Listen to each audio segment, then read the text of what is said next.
Sir இப்ப ஒருத்தர் வாசகர் வந்து நமக்கு மெசேஜ் பண்ணியிருக்காரு. குடும்பத்துல நாங்க 2 பேர் இருக்கிறோம். ம். ஆனா ஒருத்தர் மட்டும் அந்த சொத்த அனுபவிச்சுட்டு இருக்கிறாரு. எனக்கு வந்து என்ன தனியா விட்டுட்டாரு அப்படின்னு சொல்றாரு. இவரு எந்த மாரி கேஸ் லீட் பண்ண முடியும் சார்?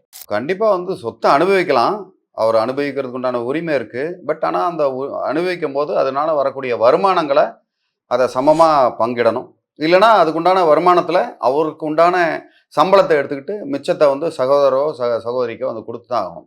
அவரா தனியா அனுபவிச்சாங்கன்னா, அதுக்குண்டான தர வேண்டிய பங்க வந்து அவர் குடுத்து தான் ஆகணும் என்னைக்கு இருந்தாலும். ஸோ இந்த மாதிரி இருக்கும்பொழுது கண்டிப்பா சட்ட நடவடிக்கை எடுத்து அதுல உள்ள பாதி பங்க நம்ம வாங்கிற முடியும் பார்ட்டிஷன் சூட் போட்டு. அவரு எப்படி தன்னோட உரிமைய சட்டப்படி மீட்க முடியும் சார்? முதல்ல பார்ட்டிஷன் சூட் போடணும். பாகப்பிரிவினை வழக்கு போடணும் அவர் மேல. இந்த மாதிரி இவ்வளோ இவ்வளோ சொத்து இருக்கு. அதுல சொத்துக்கு உண்டான வருமானம் இருக்கு. அந்த வருமானத்துல எனக்கு ஒரு இந்த பகுதியும், இந்த இடத்துல உள்ள இந்த பகுதியும் எனக்கு வேணும்னு சொல்லி நம்ம கோர்ட்ல கேஸ் ஃபைல் பண்ணோம்னா, அதுல விசாரணை பண்ணி பாதி சொத்த இவர் வாங்கிற முடியும்.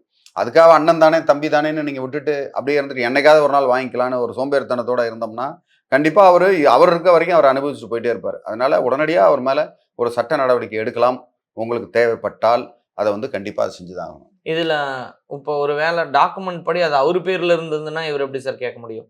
பொதுவாவே கிராமங்கள்ல கர்த்தான்னு சொல்லுவோம். கர்த்தான்னா குடும்பத் தலைவர். அந்த குடும்பத் தலைவர் பேர்ல தான் எல்லா சொத்துமே இருக்கும். ஸோ குடும்பத் தலைவர் பேர்ல சொத்து இருக்கிறதுனால, அவருக்கு மட்டுமே சொந்தமானது அப்படின்னு சொல்ல முடியாது. ஓகே. அதனால அது வந்து பூர்வீக சொத்தா இருந்து, அவர் பேருக்கு ஆட்டோமேட்டிக்கா பட்டால மாறி இருந்து, அவர் அனுபவிச்சுட்டு வராரு அப்படின்னா, அத வந்து சரிபங்கா அந்த பங்காளிகள் வந்து வாங்கிக்கிறதுக்கு உண்டான எல்லா சட்ட திருத்தங்களும் உண்டு. சார் இதுல வந்து ஃபர்ஸ்ட் கேஸ் போடணும் அப்படின்னு வர்றது நல்லதா? இல்ல ஏதாவது ஒரு மத்தியஸ்தம் பண்றது இதுல நல்லதா சார்? பொதுவாவே வந்து மத்தியஸ்தம் பண்றது தான் நல்லது. மத்தியஸ்தம்னா சரியான மத்தியஸ்தம். பெரியவங்கள வச்சு உட்கார வச்சு பேசுறது மத்தியஸ்தம். ஓகே. இல்லன்னா மீடியேஷன் சொல்லுவோம். அஃபிஷியல் மீடியேஷன் இருக்கு. கோர்ட்ல வந்து அஃபிஷியல் மீடியேஷன்ல கூப்பிட்டு ஒரு நோட்டீஸ் அனுப்பிச்சு அப்படி பண்ணலாம். அப்படி இல்ல இதெல்லாம் ஒத்து வரலன்னா, அதுக்கப்புறம் கோர்ட்டுக்கு போறது தான் புத்திசாலித்தனம். இது எடுத்த உடனே கோர்ட்டுக்கு போறது கோர்ட்டுமே அத வந்து அனுமதிக்கிறது இல்ல. இப்போ வந்து முதல்ல மீடியேஷனுக்கு தான் ரெஃபர் பண்ணுவாங்க. நம்ம கோர்ட்லயே கேஸ் ஃபைல் பண்ணோம்னா, மீடியேஷனுக்கு ரெஃபர் பண்ணி, அந்த மீடியேஷன்ல அது ஒத்து வரல அப்படின்னு அந்த மீடியேட்டர் சொன்னதுக்கு அப்புறம் தான் வழக்கே வந்து கோர்ட்டுக்கு வரும்.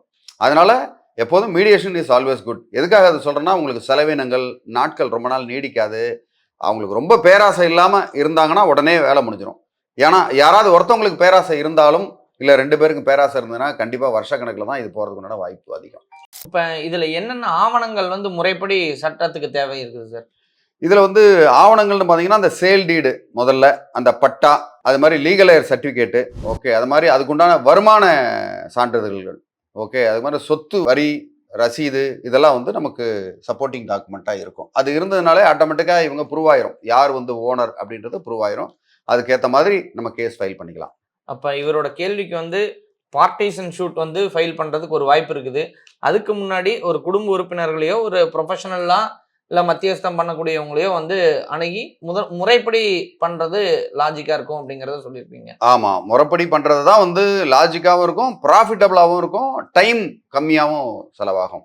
இல்லன்னா இது வந்து நாட்கணக்கா இழுக்கிறதுக்கு அதிகமான வாய்ப்பு உண்டு. மேலும் இது சம்பந்தமா ஏதாவது உங்களுக்கு டவுட்ஸ், இந்த சொத்து பிரிவினையில ஏதாவது ப்ராப்ளம், இல்ல யாராவது ஒருத்தவங்க டிஸ்பியூட் பண்றாங்க, இல்ல 2 பேருக்கு இந்த மாதிரி டிஸ்பியூட் இருக்கு, இல்ல 2 பேர் இல்லாம 3வது மனிதருடைய தலையீடு டிஸ்பியூட் இருந்ததுன்னா, தாராளமா எனக்கு சொல்லுங்க. உதவுறதுக்கு நான் காத்துக்கிட்டு இருக்கேன். நன்றி, வணக்கம்.